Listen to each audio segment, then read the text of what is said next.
Bienvenidos a Democracia Infectada. Hoy vamos a hablar de un tema que es parte de esa transformación que ha ocurrido en los sistemas políticos que se rigen por la democracia y que son las redes sociales. Este programa, que además surgió de una iniciativa que era un podcast que salía por YouTube, que además se aprovechaba de difundir por un canal de WhatsApp y un canal de Telegram. Además colocábamos en Instagram a pequeños extractos, en Facebook tenemos pequeños cortos.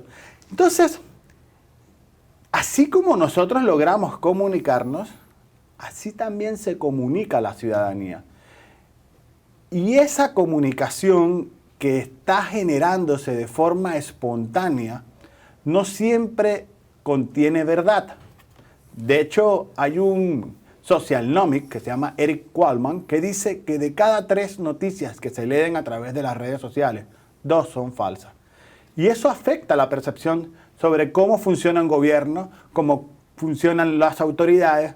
Y vamos a hablar hoy con alguien que viene desde el sur de nuestro continente, desde Chile. Aquí tienen a Felipe Vallejo. Felipe, bienvenido. Gracias por invitarme. Así que preparen su trago y nos vemos después del corte para hablar de esto que se llama redes sociales y cómo influye en la democracia. Ya nos vemos.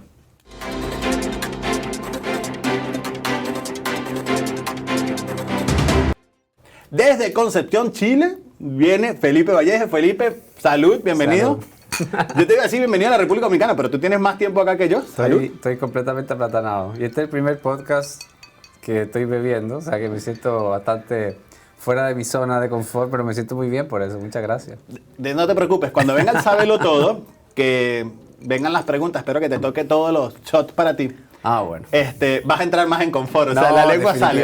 Se va a soltar la lengua. Y la reflexión empieza a fluir, porque esto es la vacuna para tratar de llegar a reflexiones que marquen un antes y un después dentro de lo que es el funcionamiento de la democracia. Han sido programas muy positivos que dejan una enseñanza. Es un estilo único hasta ahora, hemos podido ver, inspirado, eso sí, en otros podcasts que generan este tipo de dinámica, pero que al final buscan resolver un tema: ¿cómo mejoramos la democracia? Felipe, ¿para ti la democracia está infectada? Está definitivamente amenazada en muchos sentidos y podemos verlo con los populismos de Latinoamérica y también de Europa y en Estados Unidos. Creo que el discurso populista ha calado por distintas razones, porque hay un hartazgo con la política tradicional, hay un hartazgo con los partidos políticos. Si te fijas, Raniero, las encuestas creíbles de opinión, ¿cuáles son las instituciones menos creíbles? Los partidos políticos. Entonces, los partidos políticos, todo hay un quiebre. Lo decíamos antes de comenzar a grabar y creo que tiene muchísima razón. Ahora bien, la democracia está en algún sentido diezmada, pero no es alguna situación insalvable. Yo creo que la democracia tiene que adaptarse. Nosotros como ciudadanos tenemos que adaptarnos y la democracia, como decía Churchill, siempre es preferible mejorarla con más democracia. No, y que decía que es el peor sistema político que hay, pero es el mejor para defender las libertades, para defender los derechos humanos y para poder vivir, sobre todo, en convivencia. Felipe, una pregunta. Él es consultor político, especialista en comunicación estratégica, asuntos gubernamentales y manejo de crisis, y fundador de la firma Comtrack. ¿Cómo llegaste a la República Dominicana? ¿Cómo saliste de Chile y dijiste, quiero vivir en un país caribeño? Bueno, primero la gente me preguntaba, ¿cómo es posible que te hayas ido de un país tan próspero y hayas recalado en un país que en algún sentido no tiene ese nivel de desarrollo como Chile? Y eso es muy fuerte. Salud por eso. Antes de que expliques eso tiene que verlo, porque salir de Chile para venir a República Dominicana, a ver. Sí, yo le respondía que la prosperidad... Porque fue hace 15 años. 15 años, 2007, 2006, 2007, agosto de 2007. O sea, la República Dominicana estaba empezando a tener un superávit, ¿no? Claro, correcto. Estamos ya a las puertas de las elecciones del 2008. Y bueno, yo siempre decía, la prosperidad y el milagro chileno no alcanzaba para todo el mundo. No había llegado a la consideración, o por lo menos la realidad de mi familia, de mis padres, y que ellos buscaban un mejor porvenir económico en términos de largo plazo. Y entonces, por un golpe de suerte, en un periódico de una ciudad muy pequeña que viene siendo Santiago de los Caballeros aquí, Ya va, Santiago de los Caballeros no puede decir que es una ciudad pequeña porque Comparado. el santiaguero te va a decir, ya va, espérate, esa es la segunda municipio, la segunda ciudad importante, la ciudad corazón. Concepción, Chile, es la segunda ciudad más importante, pero ni se asoma lo que es Santiago, eso es una metrópolis. Pero no, tú no le puedes decir al santiaguero eso, señores. Sí, para muy quien no orgulloso. conoce República Dominicana, Santiago es Santiago. Santiago, sí, con todo mi cariño para los cibaños, a ver si me dejan entrar otra vez después de esto. Pero, en fin, mi padre buscó mejores oportunidades y vino solo a la entrevista y le gustó lo que le ofrecieron, la oportunidad de trabajar. Él es ingeniero, llegó allá diciendo, haga la maleta que nos vamos. Y le dije, yo no me voy para ningún lado, porque ¿qué es eso de República Dominicana? ¿Dónde queda eso? ¿Dónde queda eso, papá? No, yo me quedo. ¿Y qué va a hacer? Bueno, trabajo en la construcción, hago una que otra cosita, pero yo no me muevo de este país. Y al final tuve que venir por una necesidad de estudiar. Y ahí, bueno, de ahí 15 años. Por ahí nuestro equipo te estaba investigando y conseguimos una foto de cuando eras estudiante. Ah, muy bien, déjame ver eso. Eso no lo preparamos, pero no te preocupes que para las redes sociales lo vamos a colocar. Yo te la consigo. Era muy rebelde en muchos sentidos, pero y usaba ese cabello muy a lo Bisbal.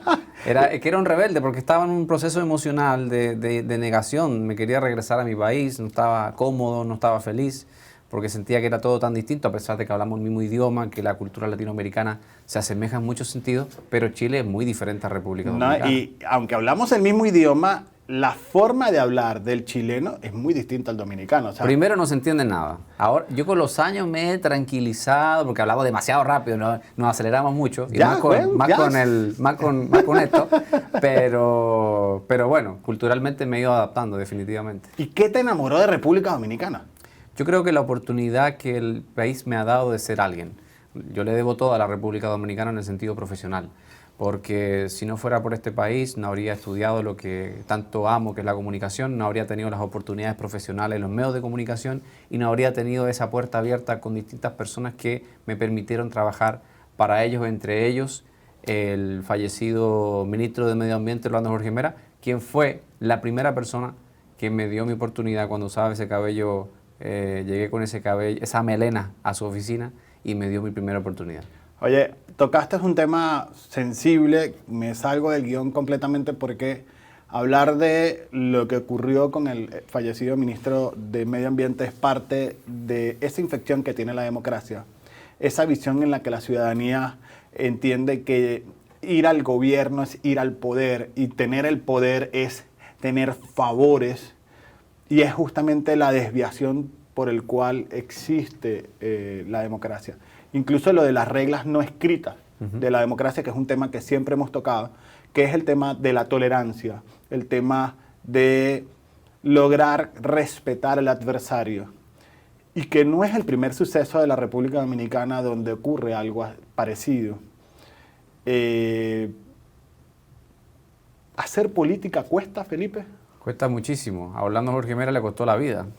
Y le ha costado y dedicó su vida a esto. Orlando Salvador, nuestro gran amigo, escribió una columna donde decía que su abuelo, el expresidente Jorge Blanco, le dijo hace muchos años, vas a tener que entender a tu papá porque de aquí en adelante tu papá es un dirigente político y el dirigente político le dedica su vida a hacer política. A Orlando Jorge Mera la decencia, la transparencia, la honestidad le costó la vida. Y de manos de una persona que él consideraba su hermano. De una persona, o sea, Orlando Jorge Mera era una persona que tenía contados amigos. Me sobran dedos de una mano para contar los amigos que ese hombre tuvo en vida. Y uno de ellos, tristemente, le quitó la vida por temas de intereses, por un tema de corrupción. Felipe, ¿crees en la amistad? Creo en la amistad a pesar de todo, porque él nos enseñó, o me enseñó, que el valor de la amistad trascendía cualquier tipo de contexto, cualquier tipo de ideología. Porque comenzamos a trabajar cuando él estaba en capa caída en el PRD, cuando fue expulsado en su calidad de secretario general. Luego estuvo en el limbo, luego fundó el PRM, perdió las elecciones estrepitosamente en el 2016.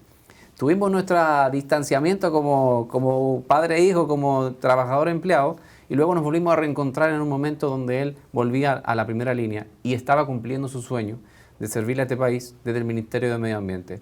Era uno de sus más grandes privilegios y bueno, ahí lamentablemente le despojaron su vida, pero definitivamente que su legado en términos generales es muy positivo para todos. Salud por Orlando, salud por la amistad. Por la amistad. Por la amistad. Señores, vamos a nuestro primer programa, nuestra primera dinámica del día de hoy. Vamos al Sábelo Todo. Sábelo Todo es patrocinado por CCD, Contacto Directo, tu consultora de estrategia de vínculos sociales.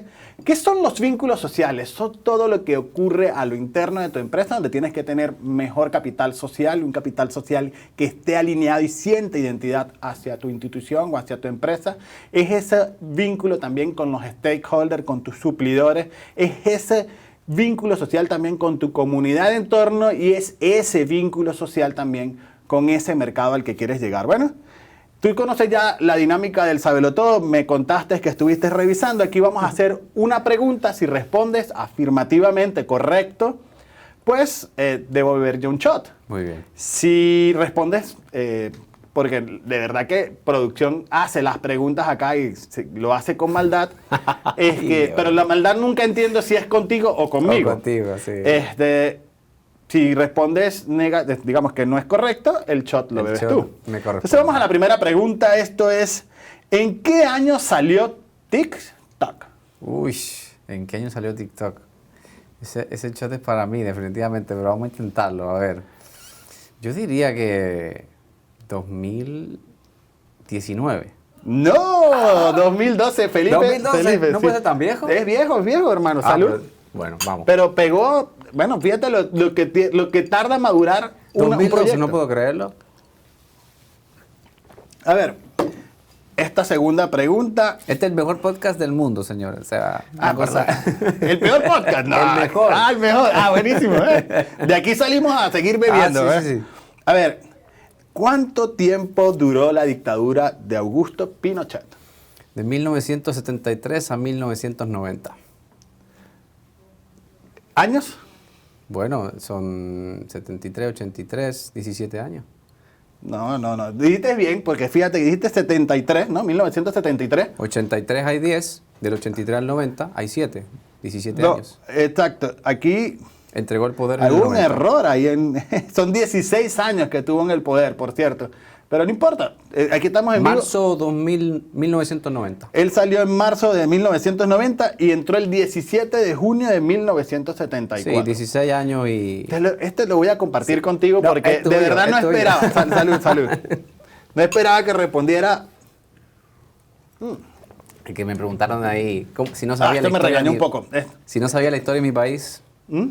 si no sabía la historia de mi país, estaba complicado. No, pero es que a veces cuando queremos hablar de la dictadura, tratamos de no recordarnos de esto. A ver, ¿en qué año y en qué fecha, mejor dicho, descubrió Cristóbal Colón a la República Dominicana? ¿A la República Dominicana? A la República Dominicana. Me imagino que 1492. Ajá, pero ¿qué fecha? Porque llegó... Oiga, pero me está mostrando. Pero ya te la mostraron de repente. No, señores. No. Producción, muchas gracias. Producción, ¿esto qué es? ¿Para mí? Eso fue para mí entonces, ¿no? Producción dice, a ver. Producción dice que yo tengo la razón, o sea que ya. Lo logré. No, puede ser. Esto me están devolviendo, me están haciendo. Felipe, ¿tú le diste alguna coima a este grupo? Un caballero como siempre, nada más. Y la última pregunta, y no sé por qué creo que voy a beberme esto también. ¿Quiénes son las reinas del Caribe? Las reinas del Caribe son nuestras campeonas de voleibol. Pero, ajá, ¿que campeonas de qué? ¿De Chile? De voleibol de la República Dominicana. No, pero estaba ahí. Pero venga, vamos a compartir porque yo soy un team player. Venga. Bueno, pero pasa otro entonces. Vamos a hacer uno aquí. Este extra, señores. Mientras lo preparan, vamos al corte y ya regresamos. Lo bebemos cuando regresemos. Y regresamos a Democracia Infectada y habíamos quedado con un shot al aire. Salud, hermano. Felipe. Salud. Y más porque lo que vamos a hablar ahorita es como fuerte. El ascenso de la izquierda y cómo han utilizado las redes sociales. Salud. Salud. Gracias. Y gracias por invitarme. Cuéntame de eso. ¿Cómo asciende la izquierda utilizando las redes sociales? Bueno, porque primero es que la gente se confunde, Raniero. La gente no es como que giró a la izquierda por convicción. Es que cuando en el 2019-2018 estábamos llenos de gobiernos latinoamericanos de centro-derecha e irrumpe la pandemia. Por supuesto, la pandemia trae situaciones económicas y sociales que el gobierno no puede suplir por el hecho de la emergencia sanitaria. Por ende, es simplemente un voto castigo. No digo que no haya gente con convicciones progresistas o de izquierda. Lo que digo es que básicamente lo que tenemos hoy por hoy son gobiernos que han llegado producto del voto castigo para sacar al gobierno de turno de los años previos y durante la pandemia. Mira el caso de República Dominicana. Castigaron al PLD. Bueno, fue el primero, además. Además, mira el caso de Colombia. En la historia reciente o republicana de Colombia, por múltiples razones, también por el hecho de la violencia del último siglo XX, es que Colombia siempre fue un país de derecha. Y hoy tenemos al primer presidente de izquierda, Gustavo Petro. Tenemos un Lula da Silva que estaba preso y hoy está a las puertas de volver al poder. Tenemos un Gabriel Boric de 36 años, que es muy joven, pero otra cosa es que tenga la capacidad. Pero en fin, es el presidente más de izquierda desde Salvador Allende, que por supuesto ya hablábamos en el segmento anterior de Augusto Pinochet. Es decir, tenemos una región girando a la izquierda, pero no necesariamente por las convicciones progresistas, más bien por el voto castigo. Y las redes sociales han sido un aliciente para llegar de manera más directa y con un discurso incendiario, lo que tú decías perfectamente, que era el tema del populismo. Pero fíjate que en el caso de Colombia, por ejemplo, también ocurre que, tú lo hablabas en el segmento anterior, y voy a echar un poco más para atrás, la utilidad de los partidos políticos. Yo creo que es la institución que menos ha entendido los cambios que tiene la democracia y los cambios que están hoy en las redes sociales. Porque el partido político ya no es el articulador de demandas de la sociedad. Correcto. Ahora es simple plataformas electorales. Y por ejemplo, en el caso de Colombia, Gustavo Petro venía asomando muy bien su nombre y de hecho pierde con Iván Duque de una forma abrumadora, pero se quedó como líder de la oposición y lo hizo. Que es distinto al caso de Gabriel Boric, el caso del mismo Pedro Castillo en Perú, porque eran figuras que quizás no estaban en el panorama. Es así. Y en el caso de Chile, por ejemplo, cuando pasaron a segunda vuelta, dos figuras que nadie tenía en el radar como para llegar ahí, que eran Kast y dos extremos, además. Dos extremos. Kast y Boric. ¿Qué me puedes decir tú de Chile, de tu país natal? ¿Qué sientes que está pasando allá? Porque además llega al poder y empieza a perder popularidad. Es así. Lo de Chile es realmente llamativo. Venimos de un estallido social. Ahí están las imágenes realmente tristes. Lo que ocurrió en octubre del 2019, nadie vio venir esa crisis o nadie quiso verla venir. Porque hay una situación ahí de que Chile era un ejemplo, de que crecíamos en un número extraordinario, que éramos un ejemplo para Latinoamérica y para el mundo. Era la tacita de plata, la mejor democracia. Era una referencia total y ahora la gente me dice de Chile, ay, qué lamentable. Antes del 2019 era lo máximo y luego el 2019, por supuesto, qué pena que seas de allá. Ese era el comentario generalizado. Entonces venimos de una situación crítica del 2019 y nacen nuevos liderazgos y completamente radicalizados, especialmente de José Antonio Kast, que es extrema derecha, y Gabriel Boric, que guarda las formas, pero coquetea siempre con el Partido Comunista, que es al otro lado del espectro político, y eso evidentemente es un reflejo de la situación anímica social del país. Guardaba las formas durante la campaña, porque después ya de gobierno ha soltado unas cuantas perlas, ¿no? Yo creo que Gabriel Boric, siendo lo más responsable posible, Raniero, y trato de ser justo y trato de ser respetuoso, ha resultado a la fecha un gobierno bastante incompetente. Debo decirlo, que está improvisando en muchos sentidos porque se va lacerando a sí mismo. Por ejemplo, te voy a dar un ejemplo rápido. La novia de Gabriel Boric, porque no hay ninguna ley. La primera dama puede ser la hija, la prima, la hermana, la mamá, lo que sea, whatever. En el caso de Evo era la hermana. En el caso, por ejemplo, de Fujimori, en Perú, era la hija. Era la hija, era Cuando Keiko. se divorcia, era Keiko Fujimori la primera dama. Bueno, es la novia, la primera dama. La primera dama en campaña dice, Raniero, no voy a ser primera dama porque eso es una locura, eso es una cosa de la vieja política. Perfecto. Bravo, bravo. Ahora, ¿Y eso no es atentar contra las instituciones? No necesariamente, pero era una forma de ganarse aplausos gratis. Ahora, luego se va dando cuenta que va a ganar las elecciones Boric, o puede ganarlas, pasa las primarias, es candidato, luego con Kast se va midiendo, pero parece todo indicar que Boric va a ser presidente. Entonces ya presidente electo, la novia, Irina, dice, bueno, no es el primera dama, pero haré unas cositas culturales porque hay que aportar al país, ya que estamos aquí, ¿verdad? Ya que llegamos, ¿verdad? Ya quiero llegar al poder, ya quiero ser parte del poder. Pues voy a aportar culturalmente, no hay ningún problema. Pero voy a eliminar lo de la despacho de primera dama, que fue exactamente lo que dijo aquí también a nivel nacional la primera dama Raquel Arbaje que cumplió, que fue a otros roles, pero eminentemente eliminó y disipó el presupuesto nacional con respecto al despacho de la primera dama. Y en tercer lugar, para terminar este ejemplo, y pasamos de no voy a ser primera dama a voy a aportar algunas cosas culturales a voy a ponerle al despacho de la primera dama mi nombre, Irina Caramanos. Le puso al despacho de la primera dama Irina Caramanos. Ustedes se imaginan aquí en República Dominicana que Raquel Arbaje dijera no voy a ser primera dama a voy a hacer algunas cositas a le voy a poner al despacho de la primera dama a Raquel Arbaje.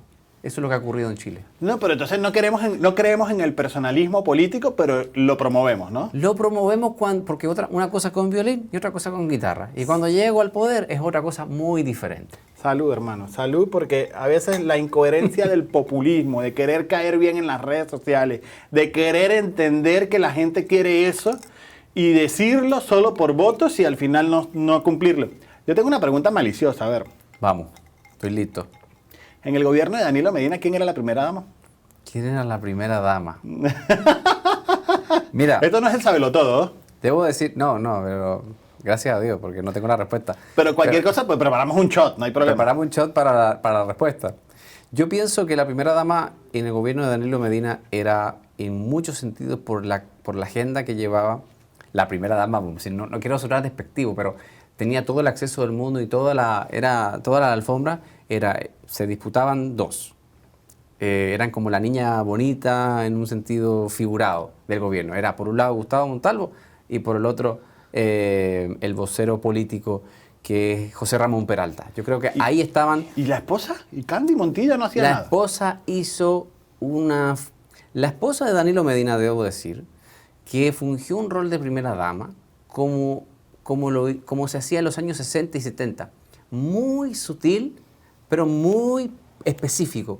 Realmente... Y con alto impacto. Y nadie puede hablar mal de doña Candy. Nadie. No. Miren, en el gobierno de Hipólito Mejía mucha gente habla mal de Hipólito, que se va de boca.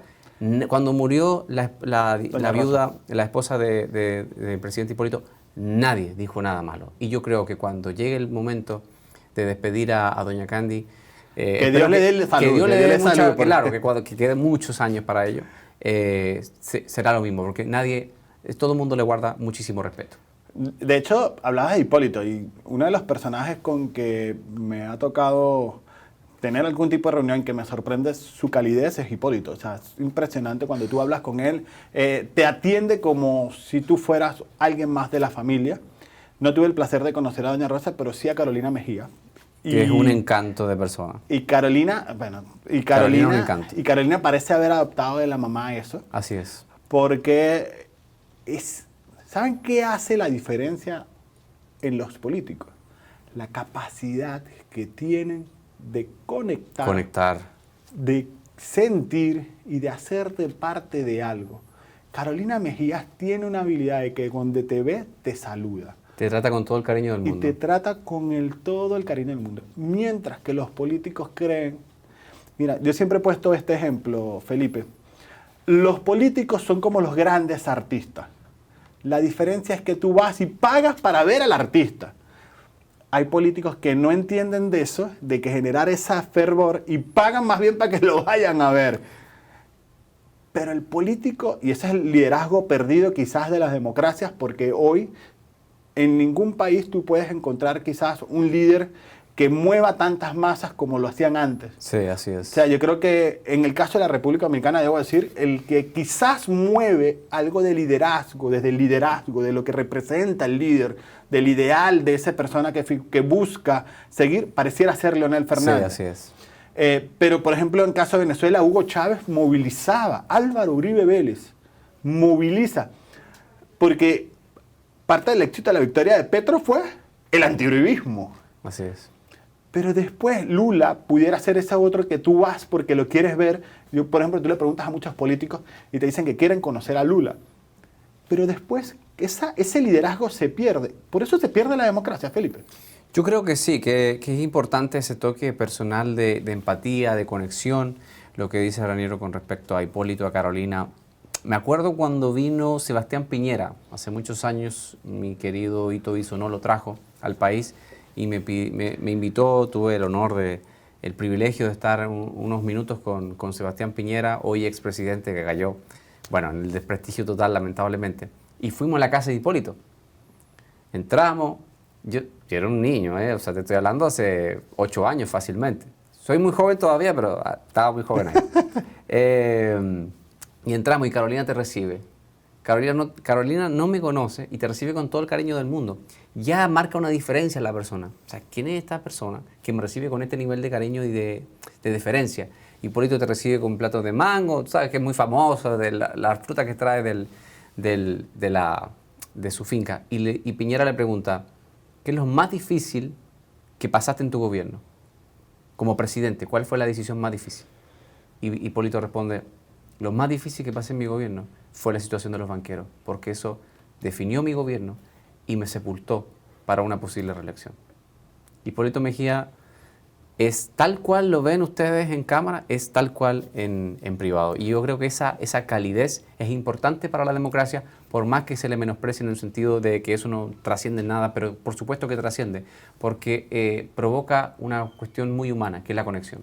Y es que los líderes tienen que entender que son seres humanos, cosa que la ciudadanía no la tiene que entender. Porque eso es lo que hace la disrupción entre el líder al que yo sigo y el líder que conocí. Exacto. El líder que desprecia al ciudadano termina, y más en esta era de las redes sociales y que se maneja la reputación, eso lo vamos a ver bien en el siguiente clip, pero de ese ciudadano que cuando ve ese líder siente esa maravilla y siente esa conexión emocional, que cuando lo consiga te ve que es igual a ti, que sufre como tú, que eso es lo que está buscando hoy el político, buscando hoy la ciudadanía en las redes sociales. Hablabas de Ito, por ejemplo. Ito es hoy un influencer. Así es. Ahora bien, pero diste en el clavo, Raniero. No puedo pensar... Salud. Oye, eso de conectar con una gente y que te pregunte cómo estás, qué te puedo ayudar, eso sí es verdad. Pienso con la mayor responsabilidad y rigor profesional posible. Hoy por hoy, Carolina Mejía, en la política, que más conecta de tú a tú. Nadie te va a conectar de tú a tú como lo hace la actual alcaldesa del Distrito Nacional. Nadie. Porque es que hasta te llama. Y cuando tú le hablas o le preguntas cosas, te trata con una diferencia como si ella suspendiera el resto de su día y esos 5 minutos te los dedicara a ti. Eso que hace Carolina Mejía es lo que la democracia necesita y lo que la nueva política tiene que tomar nota. Bueno, señores, tengo una anécdota de mi hija con Carolina Mejía, bueno. Donde le dice que sueña con ser alcaldesa. Si quieres verlo, puedes verlo en mis redes sociales. Y vale. Para no desviarnos mucho, vamos a jugar ahora, seguir con quién sigo, a quién comparto y a quién bloquear entre unos personajes. Esto es cortesía de la revista Factor de Éxito. Búsquenla, que está no solo en República Dominicana, sino también en Chile. Llegó a tu país también, llegó a Chile. Sí. Está en Colombia, está en Ecuador, está en México, está en Panamá, está en Miami, está en Atlanta, está en New York y está por llegar también a Ciudad de México, señores. Es una revista para estar al tanto de todo lo que es las nuevas tendencias de injerencia y también de la sostenibilidad. Porque cuando hablamos de democracia, hablamos de sostenibilidad y de desarrollo económico, porque no es lo mismo vivir en una dictadura y que tu interés económico choque con algún interés de esa autoridad que está en ese totalitarismo o en ese autoritarismo, a vivir en democracia y poder defender en democracia ese desarrollo productivo. Bueno, valga la cuña para la revista Factor de Éxito. Vamos a la primera dinámica de hoy. Vámonos a Chile. ¿Con quién sigues, a quién compartes y a quién bloqueas? Con seguir es lo que te gusta de esa persona, algo que te llama la atención. Con quién compartes es porque hay valores que te llaman la atención de él. Y bloquear es porque definitivamente no quieres nada con él. Vamos a Chile. Entre Ricardo Lagos, Patricio Aylwin y Eduardo Frei, ¿a quién sigues, con quién compartes y a quién bloqueas? Yo sigo a Ricardo Lagos porque es el presidente más trascendental desde que la democracia retornó. De hecho, estamos en las antípodas de la ideología. Yo no soy de izquierda, yo me diría centro-derecha, pero Ricardo Lagos creo que fue una persona... ¿Tú eres de centro-derecha? Centro-derecha me calificaría, pero Ricardo Lagos es bien a la izquierda, socialista puro y duro, pero la verdad que fue un presidente extraordinario. Ok, ¿a quién comparte y quién bloquea? Porque los otros dos no están fáciles Bien, de lo decir. sigo a Ricardo Lagos, de hecho ya lo sigo, pero le puedo dar... comparto definitivamente que a Patricio Aylwin, porque Patricio Aylwin tuvo la sabiduría, o sea, comparto cualquier cosa que él dijera, y especialmente les voy a recomendar un discurso que él dio en el Estadio Nacional de Chile, que vendría siendo el Estadio Quisqueya, o el Estadio Olímpico Félix Sánchez aquí en Santo Domingo, donde él decía que Chile es uno solo, civiles y militares. Chile ¿Esto lo es uno hizo solo. en qué estadio? En el Estadio Nacional de Chile. Donde juega... Donde juega la selección de Chile y demás. Pero ahora, en el 2022, es fácil decirlo, Daniel. Chile es uno solo, militares y civiles. Imagínense que después de 17, 16 años de dictadura, de violación de derechos humanos, y que el primer presidente en democracia diga Chile es uno solo, militares y civiles, es una cosa valiente, extraordinaria, un coraje sin nombre. Además hay una anécdota muy buena de él donde Pinochet le dice, para que usted siga siendo el presidente, yo me tengo que quedar en esta silla, ser tu ministro de defensa. Y él le dijo, usted se queda en su cuartel, porque mi ministro de defensa es tal. Y el ministro de defensa mío, de mi gobierno, le dijo Aylwin, es su jefe inmediato y con él que se tiene que entender. Yo creo que el coraje de Aylwin fue fundamental para preservar la democracia. ¿Por qué bloquear a Eduardo Frei? No es de bloquear, vamos a silenciarlo. Vamos a silenciarlo, va a hacerle un show a Felipe, porque no puede ser. No, a ver, bien. segunda dinámica, entre a quién bloqueas, con quién sigues y a quién compartes entre Augusto Pinochet, José Rafael Videla y Rafael Trujillo. Esto está muy fuerte, señores. Salud. Está fuerte ese, ¿eh? Yo creo que los tres se van bloqueados, porque son dictadores. Pero dime, tienes que decir, ¿hay algo que tú hubieses seguido porque algo aprendiste de eso? ¿Con qué compartes porque hubo algo bueno de eso? ¿Y a quién bloqueas? Definitivamente que quiero bloquear a Trujillo, porque fue el dictador más sanguinario y duró más tiempo de toda Latinoamérica. A ese hombre, nunca más una dictadura en Latinoamérica. Yo creo que bloqueando a Trujillo, entonces preservamos la democracia en largo plazo. Okay. Seguir, bueno, yo creo que simplemente porque es más enigmático, es Videla. Yo creo que el tema de Videla todavía no ha sido escarbado de manera total y creo que hay mucho que aprender de Argentina. El silencio, la situación de las abuelas con respecto a sus nietos perdidos, me parece que hay que seguirlo para poder ir a sacarle toda la información que nunca salió a la luz con respecto a Argentina. Y bueno, tengo... Y compartes entonces con Pinochet, ¿no? Compartir. ¿Qué compartes de Pinochet? Comparto todo lo que no hay que repetir. Todo lo que no hay que volver a ese nivel de violencia. El desarrollo económico no se debe a Pinochet. La escuela de Chicago. La escuela de Chicago venía prácticamente del neoliberalismo y el neoliberalismo lo que le faltaba era una visión más de justicia social. Y esa falta de justicia social es lo que pagamos en el 2019 en Chile por la profunda desigualdad. Señores, muy fuerte esto. Salud, Felipe, por favor. Mientras, ¿a quién sigues, con quién compartes y a quién bloqueas entre Franklin Delano Roosevelt, Winston Churchill y Charles de Gaulle? Ah, no, yo tengo que seguir, compartir a uno de mis personajes favoritos de la historia, Winston Churchill. ¿Lo compartes con Winston Churchill? Sí, no. Es que lo sigo, lo comparto. Es que mírenle en la cara, por favor, pónganle la cara a Felipe para que vean lo feliz que ve cuando ve a Winston Churchill. Sí, que la verdad que tienen que ver, si no lo han visto, La Hora Más Oscura, que es una personificación de Winston Churchill, donde realmente el hombre en el momento más difícil del Reino Unido y del mundo propiamente tal, cuando ni siquiera Estados Unidos había entrado a la guerra, el hombre dio un discurso realmente para ¿Y a quién sigues? Sigo, permíteme ver la pantalla, producción. Entre Franklin Delano Roosevelt y Charles de Gaulle. Charles de Gaulle, porque yo creo que no hemos hecho justicia con realmente el sacrificio y la entrega de un hombre que dio todo por Francia y de alguna forma trató de preservar la unidad de por lo menos los aliados de Europa. Yo creo que no se le ha hecho justicia. Y muy fuerte esto de bloquear a Franklin Delano Roosevelt. Yo me voy a tomar un trago porque tienes que explicarlo. Bueno, porque es que el hombre no... en algún momento yo pienso que Estados Unidos pudo ser un poquito más aguerrido en todo un contexto difícil. Veníamos de una gran depresión, luego de unos difíciles años 30 y en fin. Yo creo que él encarna esa ambigüedad de Estados Unidos que yo creo que pudo haber entrado mucho antes de la Segunda Guerra Mundial y haber preservado mucho mejor a Europa y a los aliados. Señores, con esto Felipe se va a terminar bebiendo fondo blanco lo que le queda de trago. Bébelo porque esta pregunta está más que complicada. Entre Joseph Stalin, Mao Zedong y Fidel Castro, ¿a quién sigues, con quién bloqueas y a quién compartes?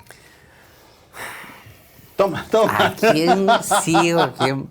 Entre Joseph Stalin, Mao Zedong y Fidel Castro. Yo creo que tengo que bloquear a Stalin, porque de hecho fue hasta más sangriento que Hitler. Pero gracias a él se ganó la Segunda Guerra Mundial.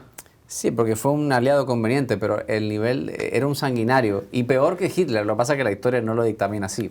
Mao Zedong, yo creo que el enigma me llama a seguirlo para poder entender mejor de dónde viene la China, porque la China actual está muy fundada, obviamente, en el liderazgo de Mao Zedong. Y entonces comparte con Fidel Castro. Oye, pero me Señor, la pone oye, mi difícil. hermano, esto está fuerte. Me la pone Salud. difícil. Y no puedo bloquear, por favor. No, hermano, esto fue a quien sigue, con quien comparte y a quien bloqueo. Salud, nos vemos después del corte. Gracias, Felipe. Gracias a ti.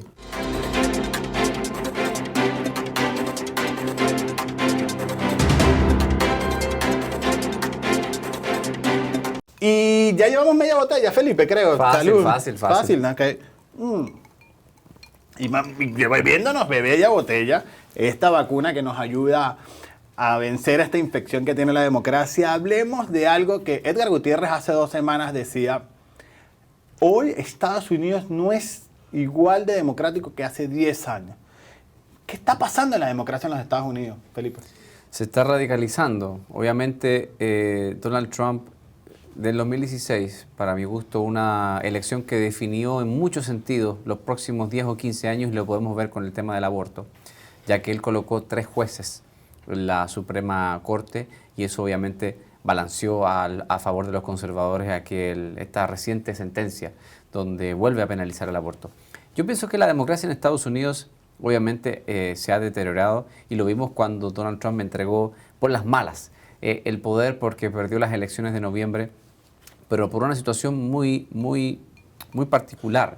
Yo creo que Donald Trump, hasta la pandemia, había sido un presidente con muy buena aceptación. De hecho, la economía había marchado bastante bien. Lo que pasa es que la pandemia fue lo que lo sepultó, porque no tuvo ese manejo apropiado. Pero tú eres experto en comunicación estratégica. Y en Estados Unidos voy a ponerme la cachucha de republicano y voy aquí a usar. Vamos. Pero es que los medios de comunicación atacaron mucho a Donald Trump. Claro. Y se pusieron al lado de Biden. Definitivamente. Y históricamente los medios masivos de comunicación en Estados Unidos son demócratas. New York Times, el Washington Post. Fíjate, ¿quién destapó el escándalo de Nixon? Fue el Washington Post. Entonces, en ese sentido, los medios tradicionales e históricos o trascendentales de Estados Unidos son demócratas. Y por eso nace, por ejemplo, Fox News, que sale como que una respuesta a todo este dominio demócrata de los medios de comunicación. De hecho, Donald Trump en ese sentido tenía como la razón de ese desbalance. Él le llamaba a todo eso fake news, CNN, fake news y demás. No, y hasta el mismo Fox en algún momento empezó a hablar también mal del gobierno de Donald Trump. De Donald Trump, porque la situación se había complicado un poquito.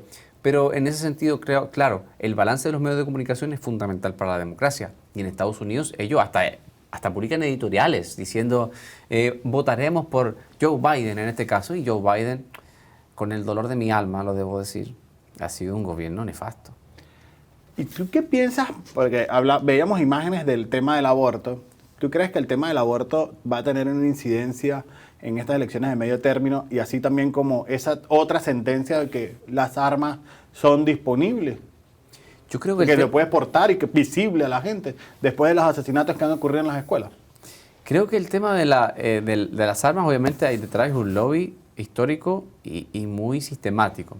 Obviamente esto trajo un acuerdo, vamos a decir, un avance, pero muy tímido. Y con respecto al aborto, claro, si tú tienes un presidente como Joe Biden, en medio de una situación económica tan apremiante, con la inflación y la alza de precio de los productos básicos, si bien este caramelo envenenado del aborto y el tema de la Suprema Corte, si yo soy Joe Biden y me veo contra las cuerdas en la inflación y no tengo respuesta, evidentemente yo voy a querer fijarme en el aborto para poder desviar la agenda pública.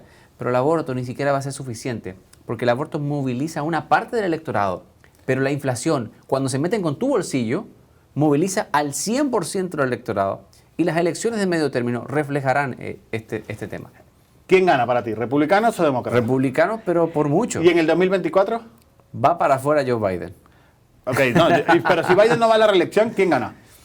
¿A quién proyectas? A ver. Bueno, hoy por hoy, frenar a Donald Trump, si ya en el 2015, 2016 era difícil frenar a Donald Trump, me parecía algo casi inverosímil que Donald Trump fuera presidente de los Estados Unidos, y lo logró. ¿Y va a volver a ganar? A ver, es que... No, señores, si dices que sí, huevo. Bebemos. Donald Trump va a ser, para mi gusto, hoy, si el domingo fuera las elecciones, Donald Trump vuelve a ser presidente. Al propósito de lo que acaba de decir Felipe, este juego se llama El que se equivoca pierde, porque esperemos que te equivoques, de verdad, bueno, para no perder todo. No, porque es la única forma de equivocarte que ganemos, ¿no? Pero no puede haber shots aquí porque... No, aquí hay un shot, aquí se llama El que se equivoca pierde, esto es cultura chupística, como se dice popularmente, donde vamos a, yo digo, digamos, un tema de lo que vamos a hacer, yo doy un ejemplo y tú das el otro. Pero esto es cortesía de la Cumbre Mundial de Comunicación Política que se va a realizar el 3 y 4 de agosto en la Universidad Autónoma de Santo Domingo. No te lo puedes perder, es una oportunidad única, es un congreso iberoamericano. Tú vas a estar ahí, ¿verdad, claro, Felipe? Mi cariño y mi aprecio a Daniel Libosco. Daniel está además entre la agenda, no ha podido venir. Hay que traerlo para beber, ¿eh? No, él ya dijo que quería, pero que necesitaba hacerlo en un horario que pueda, ¿no? O sea, digamos, él viene por poco tiempo, pero lo vamos a tener a Daniel justamente hablando de esta Cumbre Mundial de Comunicación Política. No solo el congreso que se organiza el 3 y 4 de agosto, sino que no te puedes perder en la cumbre, que ahí es donde van todos, que es el 19, 20 y 21 de octubre en Buenos Aires, Argentina. Vamos. Señores, vamos a ver al primero del que se equivoca pierde. Y aquí lo quisieron hacer limitante, ¿no? La pregunta es, en cultura chupística, vamos. De redes sociales, y empiezo yo, TikTok. ¿Qué? Tienes que decir tú uno, yo digo uno y tú vas diciendo otro. De redes sociales. Redes sociales, TikTok, Twitter. Dale, Twitter. Instagram. Facebook. WhatsApp. Hi-Fi. YouTube. LinkedIn. Weibo. OnlyFans. Telegram. Telegram. Espérate. Tinder. No, pero espera que estaba esperando yo. Perdió, tiene que perder. No puedo decir uno, ¿no? Signal. No, pero Signal. Espérate. Lo tengo en la punta de la lengua. Signal, WhatsApp, Telegram. Ya lo dije yo, señores. Te tocó el shot. Te tocó el shot. Los dos. Me están diciendo producción que los dos. Bueno, pasa los dos. Señores, gracias, Felipe, gracias. Mientras que preparan acá el shot. De verdad ha sido un placer hablar contigo de esto. Si quieres ver nuestro contenido adicional con Felipe, vete a nuestro canal de YouTube. Ahí vas a tener toda nuestra información, @RanieroCasoni. Además, te invitamos a ver todo en Su Mundo TV. Puedes vernos en canal 101 de Claro, nos puedes ver en 46 de Win Telecom y también en la aplicación de Su Mundo TV. Y si quieres tener la información de la República Dominicana, entra en sumundodigital.com y ahí vas a tener toda la información de nosotros. Incluso de aquí salen notas de prensa porque se habla muy profundo de reflexiones políticas que es importante que usted pueda leerlo, no solo verlo, sino también leerlo para disfrutarlo. Señores, esto fue Democracia Infectada. Salud, gracias, Felipe, hermano. gracias. Muchas gracias por invitarme. Tu última reflexión de la democracia antes de irnos al corte, para el contenido adicional, claro. Yo pienso que en lugar de enfrentar las situaciones que nacen de la propia ciudadanía, como los populismos, las inquietudes, los desencantos, yo pienso que tenemos que adaptarnos a la nueva realidad y la democracia debe adaptarse, porque la única manera de fortalecer la actual democracia, con todos sus males y deficiencias, es con más democracia. Ya vamos a hablar de cómo nos adaptamos a eso. Salud. Nos vemos en el contenido adicional. Muchas gracias por compartir con nosotros. Gracias por quedarte en este contenido adicional. Salud, Felipe. Salud, hermano. No, y salud a usted que se quedó con nosotros, porque ha estado buena esta conversación. Ha estado muy buena, señores. Hablábamos antes de irnos al corte, si tú lo viste por Su Mundo TV, llegaste aquí, es porque te quedó la duda de cómo adaptarse a la nueva realidad de la democracia. Felipe, ¿cómo te adaptas? ¿A la nueva realidad? Sí, claro. Reinventándome, buscando las preguntas a las nuevas preguntas. Las respuestas a las nuevas preguntas. ¿Y qué son esas nuevas preguntas? ¿Tú qué estás viendo en las redes sociales? Bueno, evidentemente de cómo conectar, cómo reconectar, porque no hemos desconectado, no hemos divorciado. Me decían unos expertos chilenos que venían de una situación del 2019, nos divorciamos de la sociedad, nos separamos, nos desconectamos. No lo permitan para sus países. Yo creo que eso es importantísimo. ¿Cómo convences? Fíjate que uno de los problemas que tiene la democracia hoy es que los jóvenes cada vez menos creen en la democracia. Entonces empiezan a ver como China un buen modelo donde tú puedes desarrollarte económicamente y es próspero. Veíamos cómo en algún momento líderes aplaudían el tema de que Vladimir Putin era un excelente líder. ¿Por qué no seguir a Nayib Bukele? Y eso es bueno para la democracia, ese tipo de liderazgo. No es bueno ni malo, es una alerta de para dónde va la cosa. Yo creo que es importante que siempre existan voces que preserven la democracia, que preserve la libertad de pensamiento, de expresión y, por supuesto, que defienda la separación de poderes, porque lo que hemos visto con Bukele y hemos visto con otros presidentes de Latinoamérica es que el poder se concentra. Mientras más se concentra, más amenazada está la democracia, no tengo que decírtelo, Ramiro. Pero a ellos sí, a la gente sí. Claro, me refiero al caso venezolano, que es el ejemplo de todo lo que, a todo lo que podemos llegar si no preservamos la democracia.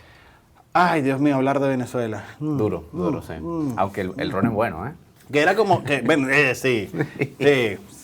Por cierto, si quieren patrocinar este espacio, los bebidas alcohólicas ya saben que está disponible. Felipe me habla maravilla de lo que estamos bebiendo hoy. Porque es mezclado. Porque es una bebida típica venezolana, que es el ron, pero también es típico dominicano, pero también el mamajuana, que eso es muy de República Dominicana. Sí, además es una contradicción, porque hablamos de Cuba libre y Cuba es todo menos libre. ¿Y Venezuela? Bueno, están los cubanos ahí, o sea que Cuba, Venezuela... Debemos inaugurar un trago que se llama Venezuela Libre. Pronto.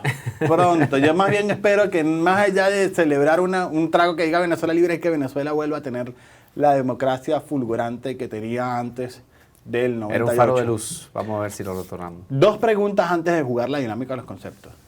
Te vas para una isla, te quedas ahí 3 meses. ¿Qué libro te llevas? ¿Qué libro me llevo? Primero una novela para distraer la cabeza, porque creo que la lectura no solamente es un tema de aprendizaje, sino un tema de desconexión. ¿Y qué novela te llevas? Me llevo El último tango de Salvador Allende, de mi admiradísimo Roberto Ampuero. Okay. Si no lo han leído, por favor, búsquenlo. Porque combina la fantasía con los hechos reales, o sea, se agarra de la historia y le incrusta temas fantasiosos y le da un relato maravilloso. Espero que lo lean. Y en segundo lugar me llevaría algunos libros de Moisés Naim. Yo creo que esa teoría de los poderes, de la pérdida del poder y del retorno del poder, pienso que es más que necesario en estos tiempos. Salud por eso, porque a Moisés Naim lo queremos traer para Democracia Infectada. Es uno de nuestros ideales traerlo en algún momento porque sus libros son espectaculares. Antes de beber, ¿qué película le recomiendas o serie le recomiendas a alguien que está viendo Democracia Infectada hoy? Una serie, aunque es viejita, hay que buscarla en Amazon, ya no aparece en ninguna plataforma, se llama The West Wing. Es una serie, aunque los capítulos... Yo la recuerdo muy bien porque Vanessa me dijo el lado oeste de la Casa Blanca. Y yo cuando fui a decir West Wing, me había dado cuenta que ella lo había dicho y perdí cultura chupística. Sí, perdiste ahí, tenía que tomarte tu shot. No, y lo tomé. The West Wing. Y lo peor de todo es que una amiga me agarró y me dijo, es que tú eres malísimo jugando a cultura chupística. Bueno, pero The West Wing es la mejor serie política de la historia de la televisión porque encarna en muchos sentidos cómo funciona el poder en Estados Unidos. Y una película, lo reitero, lo dijimos fuera del aire y en el aire, es La hora más oscura, donde relata todo el camino que lleva como primer ministro Winston Churchill. Vamos a los conceptos, la dinámica de los conceptos. Usted sabe que uno de los problemas en las ciencias sociales es que siempre decimos un concepto y hay que definirlo, ¿no? Y para que la gente entienda de qué estamos hablando. Y este juego ha tratado de ver cómo nos complicamos la vida y después de tantos tragos, yo creo que este es el programa que yo más he bebido hasta ahora, producción. Yo nunca había bebido en un programa, esto es un hecho histórico, o sea que... Sí. Bueno, entonces vamos arriba, a ver, saca tu primer concepto, tú lo defines y yo lo defino. Vamos, a ver. vamos. Esto es como jugar sí, uno, no puedes sacar uno, es como jugar Pictionary. Bueno, a ver, uno. Dale. No te preocupes que son varios. ¿Qué es gobierno para Felipe Vallejo?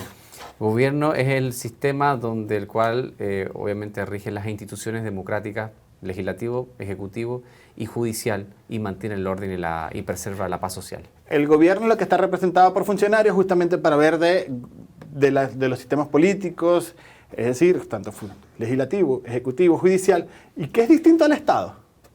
El Estado, el gobierno administra el Estado. Ah, muy bien. Al O siguiente. sea que el shot va para él, ¿verdad? No, todavía no. Tiene que sacar todavía. Ah, ok, todavía Hay que no, ver ya, quién ya, se ya. queda callado aquí o dice algo que no es Ok. correcto. Pero es que lo dijiste allí y me pareció interesante que habláramos de gobierno, porque mucha gente confunde Estado con gobierno. A ver, Sí. saca una. Dale.